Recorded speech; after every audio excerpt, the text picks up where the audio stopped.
2 Kings 25. The revolt dates from the 9th year in the 10th month of Zedekiah's reign. Nebuchadnezzar set out for Jerusalem immediately with a full army.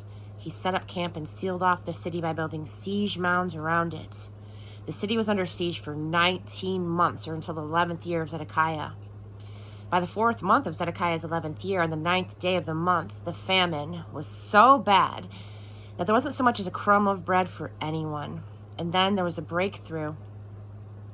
At night, under the cover of darkness, the entire army escaped through an opening in the wall. It was the gate between the two walls above the king's garden. They slipped through the lines of the Babylonians who surrounded the city and headed for the Jordan on the Araba Valley Road. But the Babylonians were in pursuit of the king, and they caught up with him in the plains of Jericho. By then, Zedekiah's army had deserted and was scattered.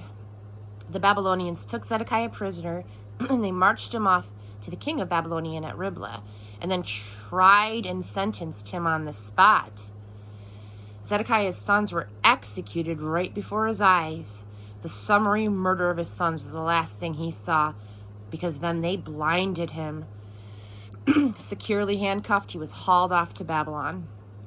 In the 19th year of Nebuchadnezzar, king of Babylon, on the 7th day of the 5th month, Nebuzaradan, the king of Babylon's chief deputy, arrived in Jerusalem.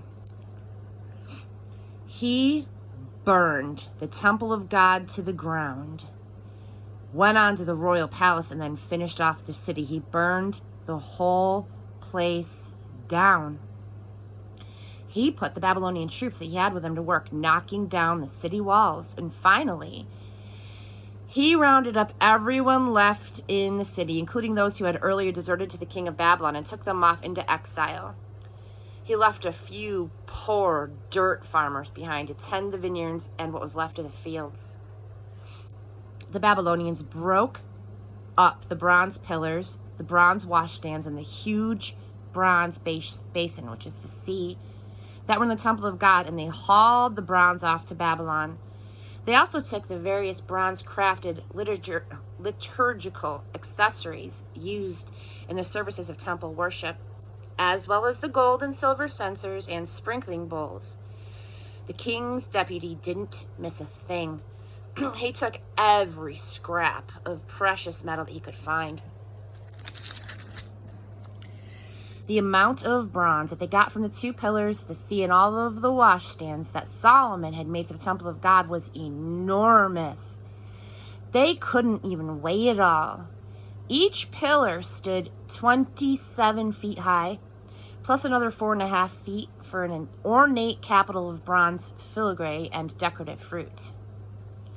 The king's deputy took a number of special prisoners. Seraiah, the chief priest, Zephaniah, the associate priest, 3 wardens, the chief remaining army officer, 5 of the king's counselors, the accountant, the chief recruiting officer for the army, and 60 men of standing from among the people. Nebuzaradan, the king's deputy, marched them all off to the king of Babylon at Riblah, and there at Riblah, in the hand of Hamath, the king of Babylonian, killed the lot of them in cold blood. Judah went into exile, orphaned from her land. Regarding the common people who were left behind in Judah is this. Nebuchadnezzar, king of Babylon, appointed Gedaliah, son of Achim, son of Shaphan, as their governor. When veteran army officers among the people heard that the king of Babylon had appointed Gedaliah, they came to Gedaliah at Mizpah.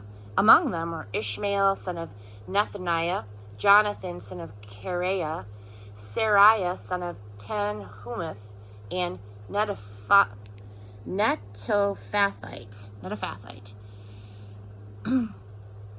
Seraiah, son of Tanhumeth, the Netophathite. Jezaniah, the son of Makathite, and some of their followers. Gedaliah assured the officers and their men, giving them his word. Don't be afraid of the Babylonian officials.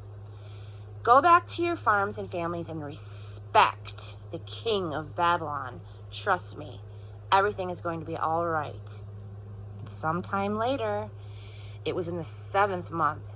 Ishmael, son of Nethaniah, the son of Elishama, he had royal blood in him, came back with 10 men and killed Gedaliah, the traitor Jews, and the Babylonian officials who were stationed at Mizpah. A bloody massacre. But then, afraid of what the Babylonians would do, they all took off for Egypt, leaders and people, great and small.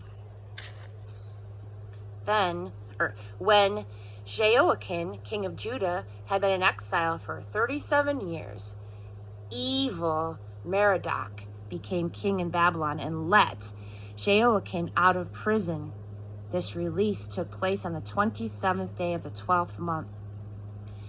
The king treated him most courteously and gave him preferential treatment beyond anything experienced by the other political prisoners held in Babylon. Jehoiakim took off his prison garb and, for the rest of his life, ate his meals in company with the king. The king provided everything that he needed to live comfortably.